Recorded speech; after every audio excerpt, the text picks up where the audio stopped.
Let's get in fundamental voice. Mohammed Apabhai, head of APAC trading strategies at Citi Private Bank, Hong Kong, joins us right now on the show.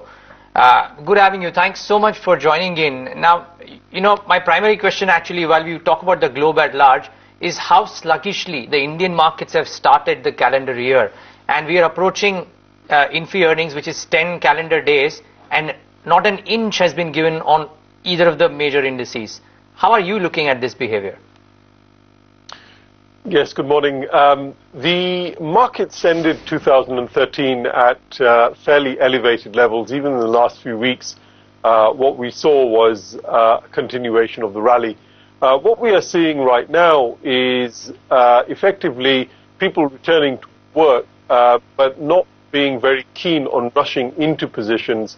There was a scenario a couple of years ago where people came back to work and bought everything they wanted to in January and then watched for the next 5 months as the market sold off. And with a lot of these markets near the top of their ranges, even in India, I think there's a bit of a reluctance to push the boat out too far, especially ahead of the forthcoming earnings season. Saying that, we do remain selectively constructive on a number of the markets, while remaining cognizant that at the moment the risk is fairly elevated. So what we're preferring to do is actually taking a much more measured approach in terms of buying. We're recommending buying selective names at opportunistic levels and selective markets at the right levels, but we're not prepared to chase here right now.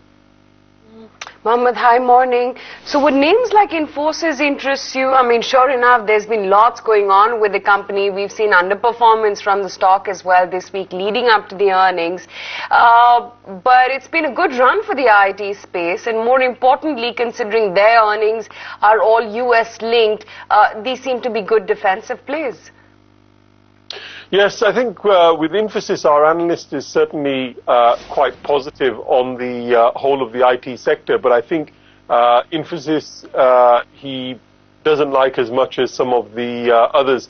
Certainly the strength in the dollar INR will have helped them, and also the general backdrop of an improvement in the global economic recovery will also be a positive. So we've actually been positive on Infosys going into the results, although we don't think that the price move may be as significant as what it has been on previous occasions. So on a number of other occasions when the company has reported results, the average move on the day of reporting is around 8.4%. This time we think that although there may be a move, it may be somewhere within the 5 to 6% region, but we'll wait and see. What's the India view over the course of the next 6 months, Mohammed? Also considering the fact that we are not the only ones going into elections. Sitting out here, we view the May event as a big one, but for a global fund manager, there are a number of other emerging market economies which are hitting elections this year. How do you think funds will flow into India over the course of the next 6 to 12 months? Yes, I think India has been a very difficult call to make for a lot of foreign fund managers, because what we've seen is a deterioration at the macro level, and then some improvement has happened, and then of course we've got the uncertainty going into the election with a potential risk of the fiscal deficit blowing out. My understanding is that 8 months into the year, the government has already reached the 4.8% target for the full year fiscal deficit. So at the moment, I do think that the risk is to the downside more in the currency than it is in the equity market.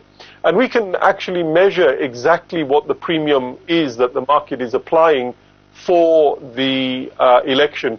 If you look at the credit market implied level for equities is somewhere around 5,600. So about 7 or 8% downside from here. But the equity market is remaining quite positive about the outcome of the election. Now, it seems with the recent political developments that the outcome of the election is still a lot more uncertain than it was even going into the state elections, and there is potential for some disappointment there. So what's the sense that you're getting, Mohammed? I mean, in terms of technical levels, does it seem like 6,400 could have been the near-term ceiling for the Nifty for India? It is possible. I think we are in this environment of a continued move higher. So we are seeing that the first half of the year is going to be easier than potentially the second half of the year. But saying that, I think there's going to be a lot more differentiated moves in the market. When you have, for example, markets like the HSCEI in Hong Kong down 7.5% already for the year, and China CPI slowing down, there is potentially more upside in markets like China than there is in India with a lot of the uncertainty. In markets like Indonesia, we are also not quite there yet in terms of buying levels, but certainly if bond yields, if US 10-year bond yields get to around 3.2%, then markets like Indonesia and the Philippines start becoming a lot more interesting, and that is only about 4 or 5% below where we are right now. So in terms of market ranking at the moment, we think China HCEI, contrary to call, it's actually quite controversial, is probably the top pick amongst the Asia ex-Japan markets, followed by markets like Korea, Indonesia, and Philippines, which would be probably getting into about 4 or 5% below where we are right now. And for us, India, fortunately, is probably at the bottom of that range. We'll probably be looking to pick that market up around 9%. But I have to caveat that by saying that India is the market that has proven to be the most tricky over the last 2 or 3 months, partly because of the equity investor sentiment, which has been very difficult to call. Okay, Mohammed, we'll leave it at that. Thanks so much for taking the time out and being with us live today and giving us your view on the market and on specific names.